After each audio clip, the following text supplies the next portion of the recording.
지금 대한민국은 아마 미국에 대선이 없다면은 세계 여러 나라의 가장 중심 유수거리가 되지 않겠는가 생각을 해봅니다.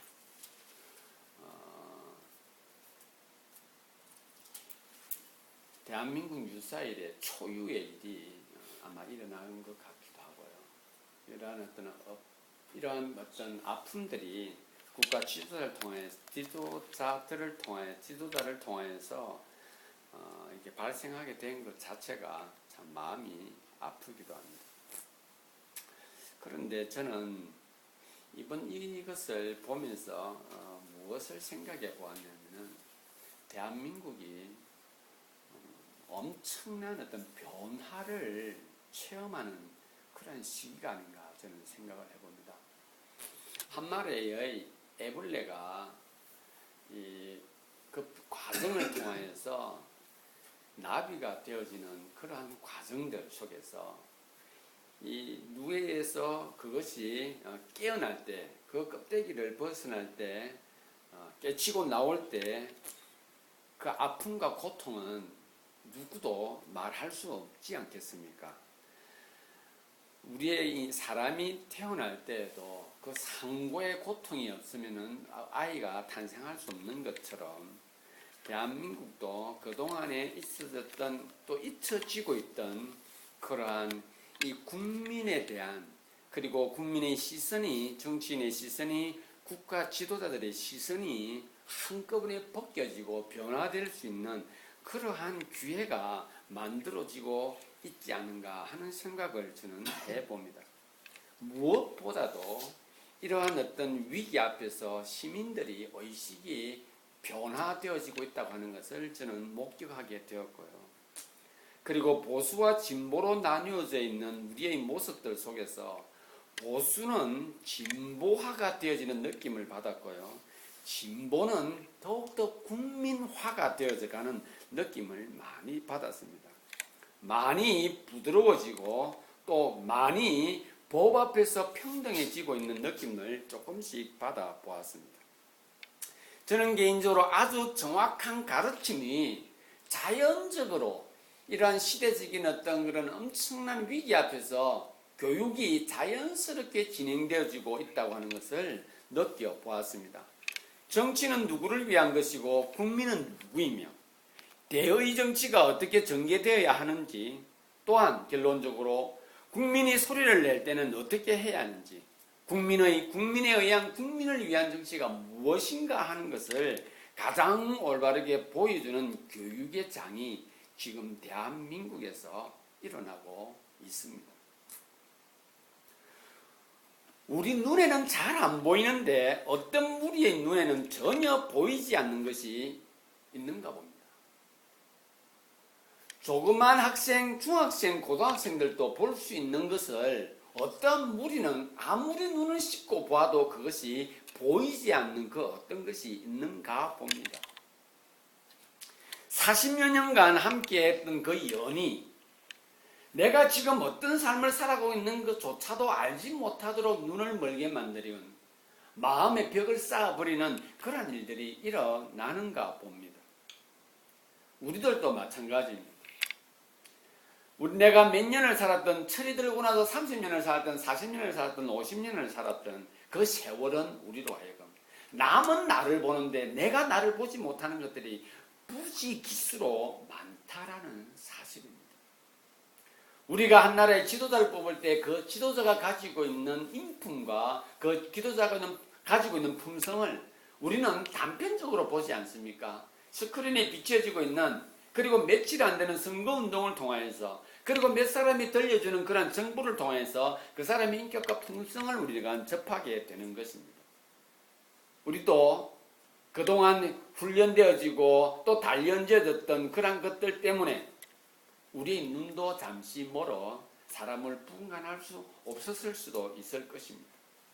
그런데 오늘 본문에도 하나님께서 마지막 심판의 때, 마지막 대재앙의 때에도 이러한 일들이 일어나고 있다고 하는 것을 우리에게 잘 보여주고 있습니다.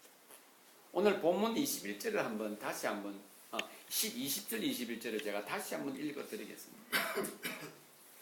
이 재앙에 죽지 않고 남은 사람들은 손으로 행한 일을 회개하지 아니하고 오히려 여러 귀신과 또는 보거나 듣거나 다니거나 하지 못하는 금, 은, 동과 목석의 우상에게 절하고 또 그 살인과 복술과 음행과 도둑질을 회개하지 아니하더라라고 기록하고 있습니다.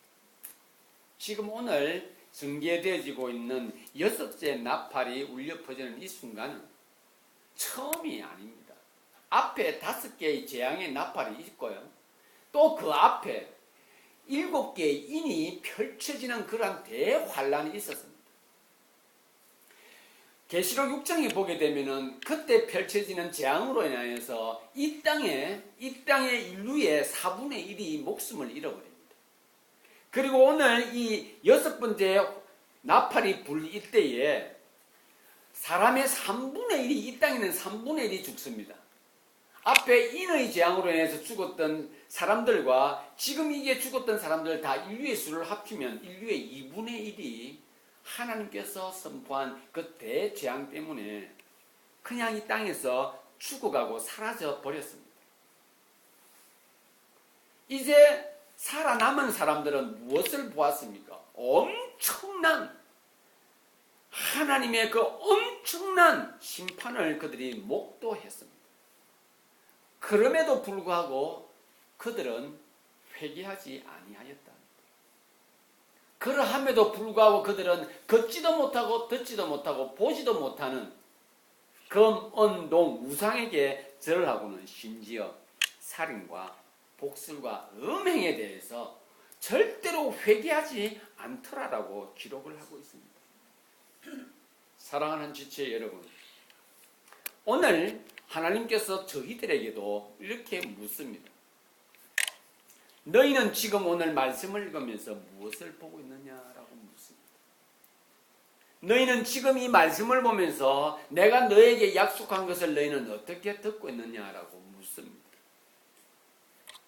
오늘 성경이 본문이 읽혀진 9장 13절에서 21절의 문제지만은 9장 12절부터 해서 계시록 5장 1절까지 너희가 그것을 보고 들었다면 너희는 지금 무엇을 보고 있느냐라고 우리에게 묻습니다. 또 하나님께서 우리에게 묻습니다. 너희는 지금 말씀에서 무엇을 보고 있는가라고 묻고 계십니다. 우리가 보아야 할 것이 무엇일까요? 막연히 가지고 있는 이런 일은 일어나지 않을 거야. 이 계시록은 이해가 안 돼.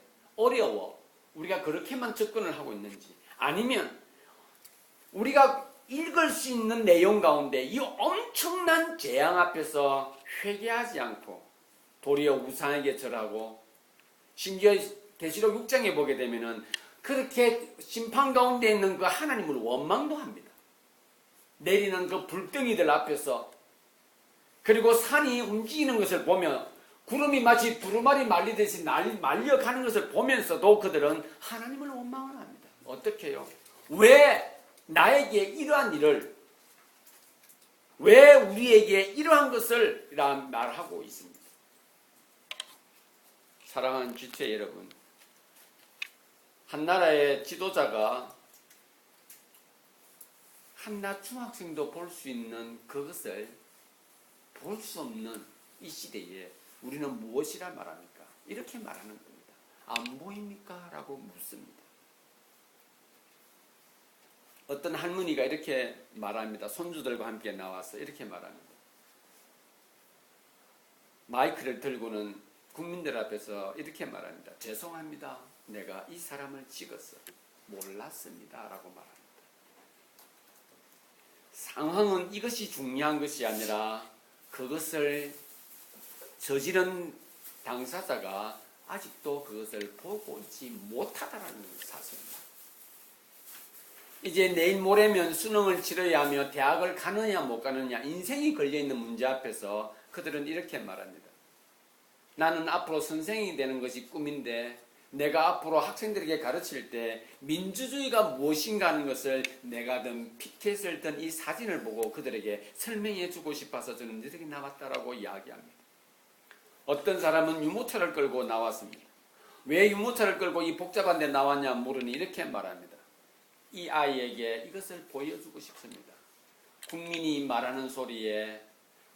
말하는 소리를 어떻게 표현하는가 하는 것을 보여주고 싶다라고 합니다.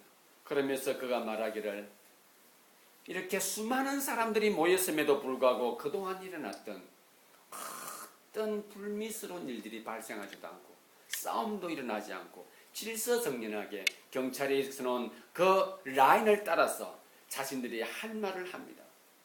난 이것이 너무 보기 좋고 이것을 아직도 돌밖에 지나지 않는 이 아이에게도 아는지 모르는지 알 수 없으나 보여드리고 싶어서 아이와 함께 나왔다고 합니다. 사랑하는 지체 여러분, 우리도 지금 현 세상에서 일어나고 있는 것을 보고 듣고 있습니다. 오늘 여러분, 하나님께서 우리에게 앞으로 마지막 때가 되어졌을 때에 나는 이러한 것을 너희에게 선포할 것이며 너희가 행한 것에 따라서 내가 심판을 내릴 것이다. 그러함에 그 심판 가운데서도 사람들이 지금 어떤 모습을 취하고 있는가 하는 것을 우리에게 지금 보여주고 있습니다. 하나님께서 이토록 인류의 2분의 1이 죽어서 가는 그 상황 속에서도 그들은 보지 못하고 하나님을 원망하고 있습니다.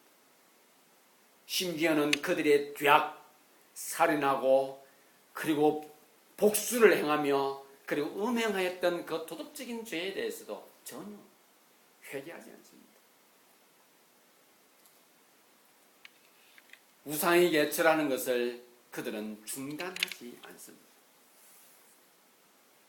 사랑하는 지체 여러분, 저와 여러분들은 오늘 이 말씀 앞에서 가장 아픈 현상을 보아야 합니다.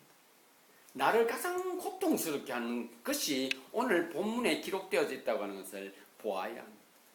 그러나 우리가 보지 못하는 이유는 어디에 있습니까? 바로 자기와 밀접한 연관이 있을 때 우리는 보지 못하는 것입니다.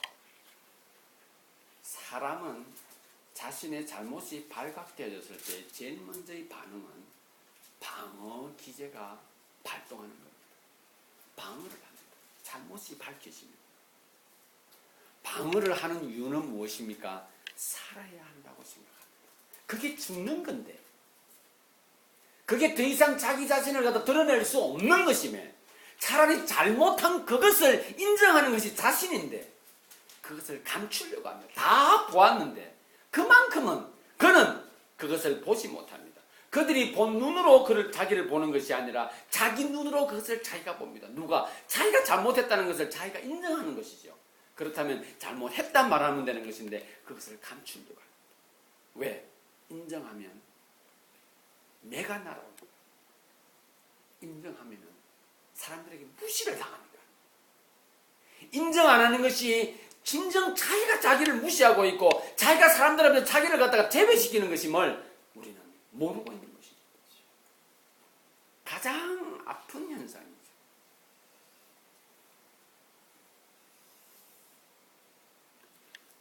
한 번도 자기 자신을 중요하게 생각한 적이 없는데 잘못이 발견되어지고 나면 이렇게 말을 합니다. 외로웠어. 너희가 내 마음을 아느냐라고. 한 번도 드러내지 않는 자신의 속내를 곁에 드러냅니다. 무엇을 위해서? 방어를 위하여서요. 난 그렇기 때문에 너희가 이해해 줘야 된다라고 말합니다. 보았던 그 눈은 무시하고 저질렀던 자기만을 이해시키려고 하는 우리의 모습이 모두에게 다 있다라는 사실입니다. 이런 형편, 이런 아픔, 그리고 이런 고독을 너희가 아느냐라고 말합니다. 내가 그렇기 때문에 그렇게 했다라고 이야기를 합니다. 비로소 자기 자신의 내면을 표현을 합니다. 무엇을 위해서요? 자기를 방어하기 위해서. 자기와 대화를 할 수 있다면 그 자기가 그에게 말을 할 거예요. 야, 그게 더 부끄럽다. 지금까지 내가 너 때문에 얼마나 고독스러운고 얼마나 외로운지 아냐라고 하는 왜 그 소리는 한 번도 너는 들어주지 않더니 오늘에 비로소 너를 방어하기 위해서 너를 숨기기 위해서 그걸 이제야 말하느냐고. 그게 참 부끄럽다라고 말할지도 모릅니다. 우리가 가지고 있는 가장 비극적인 모습이죠. 비로소 자기를 표현하는데 그것이 결국은 자기를 가장 부끄럽게 만드는 것입니다. 가장 많이 사람들의 마음을 아프게 하는 것임을 모르는 것입니다. 여러분, 우리는 다 불쌍한 존재. 우리는 다 외로운 존재들이 맞습니다. 우리는 다 의지할 데가 없는 존재들입니다. 여러분, 우리에게 말씀이 있다고 하는 것은요, 복입니다. 하나님이 우리를 사랑해 주셨다고 하는 이 사실을 아는 것은 있죠. 이건 복이에요. 이 세상에 그 어떤 복도 이 복을 대신해 줄 수가 절대로 없습니다. 그 하나님께서 오늘 이렇게 말씀합니다. 내가 너희 죄를 사하노라. 내 독생자를 통해서. 내 독생자가 너에게 말할 것이다. 내가 또 올 것이다. 라고 약속을 합니다. 왜 오느냐? 내가 너에게 아름답고 행복하게 살아야 한다라고 하는 것을 수없이 사랑으로 일러줬는데 그것을 무시하고 방관하였던 무리에 대해서 내가 심판을 하기 위해서 올 것이다 약속을 합니다. 그리고 이제 이것이 계시록을 통해서 우리에게 보여지고 있는 것입니다. 이들이 보지 못한 것, 내 앞에서 지금 나의 친구가 나의 이웃이 그리고 내가 알고 있는 사람 중에 둘 중에 하나가 죽어져 가는 그 상황 속에서도 자신의 잘못을 회개하지 않는 모습, 보지 못하는 모습을 주님은 말씀을 통하여 우리에게 말하고 있습니다. 너는 보느냐? 너는 보고 있느냐라고 묻습니다. 사랑하는 지체 여러분, 하나님께서 오늘 우리에게 우리가 보아야 할 것을 말씀하고 있다는 것을 한번 확인하시기를 바랍니다.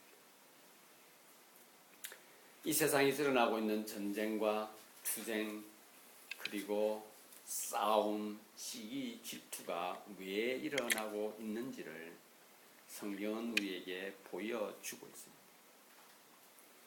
하나님께서 우리에게 약속하셨고 말씀하신 것 아닙니까? 자기의 잘못 숨기지 말으라. 감추지 말으라. 너희는 다 죄인인 것을 내가 알매 그 죄를 내가 용서해주마 하셨을 그때에 우리는 그것에 대하여 반응하지 않음으로 인하여 우리는 심판을 자초하게 된 것입니다. 이 심판을 자초하게 된 그들이 이 와중에 또 그들은 창조주를 원망하고 그렇게 말씀하신 그분의 대적을 하며 자기보다 하등한 것, 듣도 못하고 보지도 못하고 걷지도 못하는 금은동 앞에 절하며 우상으로 숭배하는 그들의 모습을 우리에게 말해주고 있습니다. 제가 다시 한번 읽겠습니다.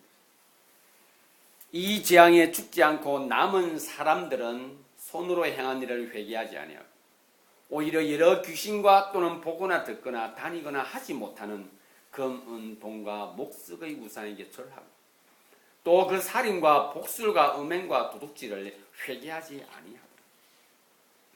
여러분, 회개가 무엇인지 아십니까? 회개가 뭔지 알아요? 하나님 앞에 내 잘못을 고백하는 것. 늘 우리가 이렇게만 접근을 하니 우리 자신을 볼 겨를이 없었던 것입니다. 늘 내가 하나님 앞에서만 뭔가를 갖다가 고백을 하고 나면 회개가 되었다라고 착각하는 것 때문에 우리는 늘 자기를 하나님께 진정 원하는 너가 죄인이라고 하는 사실 앞에서 우리는 늘 반응을 못하는 겁니다. 회개라고 하는 것은 우리를 가장 평안하게 해주는 도구입니다. 회개라고 하는 것은 우리를 가장 자연스럽게 만들어주는 하나님의 도구입니다. 특별한 것이 아닙니다. 회개는 특별한 사람이 하는 것이 절대 아닙니다. 회개는 아주 평범한 것입니다. 회개는 나의 삶에 아주 자연스럽게 일어나는 것이 회개입니다. 여러분, 자녀 혹시 밸런스가 맞지 않고 뭔가 뭔가 이해다툼이 있었습니까? 부부관계에 뭔가 있었습니까? 여러분, 여보, 나 잘못했어. 이게 회개예요. 왜 그런 줄 아십니까? 그걸 하나님이 기뻐하시니까요. 여러분, 그걸 감추려고 해보십시오. 누가 가장 아파합니까? 하나님이 아파할 뿐만 아니라 내가 아프고 상대방이 아픈 것입니다. 여러분, 자녀와의 관계에서 뭔가 트러블이 있었습니까? 얘야, 내가 잘못했다. 미안하다. 내가 네 마음을 아프게 했구나. 여러분, 이게 회개예요. 하나님이 그것을 통해서 우리에게 무엇을 느낄 것 같습니까? 네가 참 잘하였구나. 내가 너로 인해서 내가 기쁨을 이기지 못하겠구나 하시는 거예요. 회개라고 하는 것은 특별한 게 아닙니다. 특별한 시간에 맞춰서 사는 거 아니에요. 자연스럽게 일어나는 나를 가장 평안하게 해주고 가장 화평하게 해주며 가장 행복하게 해주는 평범한 도구 중에 하나가 회개입니다. 그러기에 누구에게나 필요한 것이 회개예요. 누구든지 사용할 수 있습니다. 누구에게나 표현할 수 있습니다. 그리고 중요한 것, 언제든지 활용할 수 있는 가장 안정적이고 가장 자연스러운 평화와 행복의 도구입니다. 회개가 그렇습니다. 회개는 모든 관계를 엮어주는 신경조직과 같아요. 특히 누구와 나와 하나님의 관계를 연결시킬 뿐만 아니라 나와 이웃과의 관계를 아주 강하게 밀착시켜주는 도구입니다. 여러분, 이게 회개예요. 하나님께서 재앙을 내리신 것은 우리가 동떨어지기 위한 것이 아니라 내가 너희를 이토록 사랑하고 있다고 하는 깊은 메시지를 던지는 것입니다. 환난 가운데 하나님께서 무엇을 기대하고 계셨습니까? 그래도 여전히 14만 4천 명을 통해서 구원받는 영혼들이 하나라도 만들어내기 위해서 하나님께서는 갈등하고 고통하는 가운데 심판을 진행하셨습니다. 이 재앙 가운데서 수많은 사람들이 복음을 증거하기에 일뛰고 저리뛰고 있을 그때에 그들은 오히려 하나님을 원망하고 그들을 심지어 죽입니다. 그 순간에도 그들은 하나님을 저주합니다. 원망합니다. 그리고는 자신들의 행위를 회개하지 아니합니다. 오늘 하나님께서 말씀합니다. 우리가 보아야 할 것을요. 어디에서요? 가장 가까운 우리 가족과의 관계 속에서 우리가 보아야 할 걸요. 친구와의 관계 속에서 내가 보아야 할 걸요. 누구입니까? 하나님의 메시지를 듣고 있고 하나님의 약속을 주장하고 있고 예수 그리스도의 사랑 앞에서 주여 저는 죄인입니다 하고 고백한 우리에게 말씀입니다. 회개는 모든 관계를 엮어주는 것입니다. 무엇이 기준일까요? 그렇다면 기준이 있어야 될 거 아니에요. 무엇 앞에? 왜? 무엇 때문에? 기준이 있어야 될 것 아니에요. 주께서 오늘 말씀도 보여주십니다. 말씀이 우리의 기준입니다. 좀 더 쉽게 말씀드릴까요? 하나님이 우리의 기준입니다. 왜요? 그분이 나의 주인이니까. 결론을 맺습니다. 우리는 회개를 너무 형식화시키고 진정 내가 보아야 할 것을 보지 못하고 하나님 앞에 뭔가를 내가 받기 위해서 하는 그런 어떤 도구로 만들어버렸어요. 그러다 보니 하나님의 마음도 못 보고 내 자신도 보지 못하는 눈먼 상태로 우리는 회개를 만들어버리고 말았습니다. 잘못한 자가 절대자에게 앞으로 절대로 그러지 않겠습니다. 식의 이러한 것들이 우리로 하여금 우리 눈을 멀게 버렸을 수도 있습니다. 이건 있죠. 우리 삶에 있어서 이것을 계속하여 형식화시켜버리고 나아간다면 우리도 이들처럼 눈먼 상태에서 진정 보아야 할 것을 보지 못하고 살아가게 될 것입니다. 회개는 자신의 삶을 아끼고 존중하는 개인이 절대적인 기준 앞에서 가장 자연스러워지는 행동이 바로 회개입니다. 회개는 자신의 삶을 아끼고 존중하는 개인이요 절대적인 기준 앞에서 자연스러워지는 행위가 바로 회개입니다. 그래서 여러분 이걸 내가 쉽게 여러분들에게 말씀을 드리겠습니다. 시험 성적이 안 좋고 말 안 듣던 자녀가 뭔가 필요한 것이 있어서 아빠한테 엄마한테 옵니다. 아빠, 난 미안해. 이제 모든 상황은 종료되었습니다. 그 아이는 꾀를 내었겠죠. 그 아이는 부모의 마음을 뭔가 이용을 했겠죠. 그러나 부모의 마음은 아닙니다. 계산하지 않습니다. 자식 앞에서. 엄마, 아빠 미안해. 잘못했어요. 너 또 뭐가 필요하냐? 우리가 이렇게 말한다 할지라도 부모들은 마음이 참 평안합니다. 저 사슬이 저런 말을 할 줄 아내가 되는 것이죠. 누구처럼 다른 사람들과의 관계 속에서 만들어지는 그런 계산을 하는, 저 사람이 왜 저 말을 하지? 왜 안 웃던 웃음을 지었지? 왜 안 보이던 이빨을 보이지? 계산하지 않습니다. 우리가 하나님 앞에서 하나님 앞에 나아갑니다. 우리가 무슨 마음을 가지고 있든 나아갑니다. 아버지, 잘못했습니다.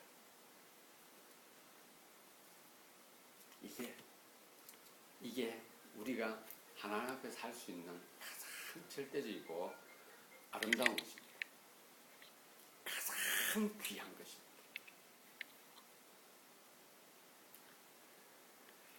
우리가 언제 가장 아름다웠냐? 여러분, 우리가 뭔가 특별할 때는 아름답지가 않습니다. 여러분, 아름다운 옷을 입었다 할 때 그 아름다움은 무엇으로 말합니까? 매치를 말하지 않습니다. 우리가 사람이 참 이쁘게 생겼다고 말할 때, 참 저 사람이 예쁘게 살아간다라고 말할 때 무엇을 말합니까? 삶이 예쁜 걸 말하는 것입니다. 자세가 참 발라라고 말하면 이런 자세가 바른 걸 말하지 않죠. 이런 태도와 매너가 참 보기가 좋구나 이렇게 말하는 것입니다. 여러분, 우리는 자기가 하나님 앞에서 자기가 누구인가를 알고 하나님 앞에 나아갈 때 그것이 제일 아름다운 것입니다. 그래서 참된 회개의 의미를 알고 하나님께 나아가는 자는 그 아름다움이 하나님과의 관계뿐만 아니라 사람들과의 관계 속에서도 압니다. 무엇을 아느냐? 내가 이렇게 하는 것이 가장 자연스러운 것이고 이것이 가장 아름다운 것이구나 하는 것을 알게 되는 것입니다. 그래서 여러분, 회개는 누구 앞에서 합니까? 사람 앞에서 하는 거 아닙니다. 회개는 하나님 앞에서 하는 거예요. 얘야, 내가 잘못했다. 이것은 자연스러움이고 내 그 표현 앞에서 표현 전에는 하나님 앞에 내 모습이 비춰지는 겁니다. 얘야, 내 잘못했다. 왜 그렇습니까? 얘야뿐만 아닙니다. 친구 관계도 마찬가지입니다. 이웃과의 관계도 마찬가지입니다. 내가 미안하다라고 할 그때에 무엇이 쓰는 일이 됐습니까? 이렇게 생각. 이게 뭐라고? 내가 이게 뭐라고? 1년을 2년을 심지어 10년을 붙들고 살았나? 이게 뭐라고라고 합니다. 이게 뭐라고? 여러분, 하나님께서 우리에게 그 마음을 주시는 겁니다. 그래서 우리는 이 말씀 앞에서 이 기준이 흐트러지지 말아야 하는 겁니다. 우리 모두는 바로 볼 수 있고 우리는 바로 생각할 수 있고 바로 행동할 수 있습니다. 어떤 삶을 살 때요? 하나님 말씀 앞에서 살아갈 때입니다. 하나님 말씀이 있으면 보여질 그때에 하나님 앞에서 우리는 반응하고 하나님 앞에서 그것을 표현하고자 할 그때에 우리와 이웃과의 관계는 자연스러워질 것이고 아름다움이 전개되어질 것입니다. 보아도 보지 못하는 무리들은 하나님을 알지 못하는 사람들입니다. 보아도 보지 못하는 무리들은 자기를 보지 못하는 사람들입니다. 보아도 보지 못하는 무리들은 내가 남한테 어떻게 비춰질까에 관심만 가지고 있는 사람들입니다. 기준이 있는 사람들입니다. 말씀이 없는 사람들이죠. 그렇다면 그들의 삶은 어떻겠습니까? 무엇을 가진 자를 행복하겠나요? 무엇을 이루었다 할지라도 행복하겠나요? 무엇을 얼마든 억만금을 가졌다 할지라도 그 마음이 만족함을 누리겠는가 하는 것입니다.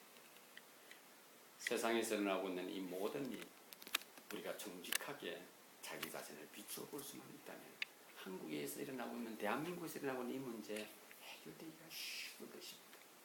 놀라운 일들이 일어날 것입니다. 그러나 이것이 되어지지 않으니 한 사람이 집중적으로 공략을 당하는 이러한 엄청난 역사의 소용돌이가 지금 행해지고 있는 것입니다. 사랑하는 지체 여러분, 하나님께서 오늘 우리에게 너희가 무엇을 보아야 할 것인가 하는 것을 말해 주고 있습니다. 자신을 먼저 보시기를 바랍니다. 하나님의 말씀이 나의 기준인 것을 기억하시기를 바랍니다. 회개는 특별한 것이 아닙니다. 자연스러운 것이고 그것은 내 이웃과의 관계 속에서 가족과의 관계 속에서 자연스럽게 일어나는 일들인 것을 기억하시고 보았으면 그것을 바로 표현할 줄 아는 저와 여러분들이 되어 하나님께 영광을 돌려드리고 그리고 우리의 삶을 가장 아름답게 영위해 나가는 저와 여러분들이 될 수 있기를 바랍니다.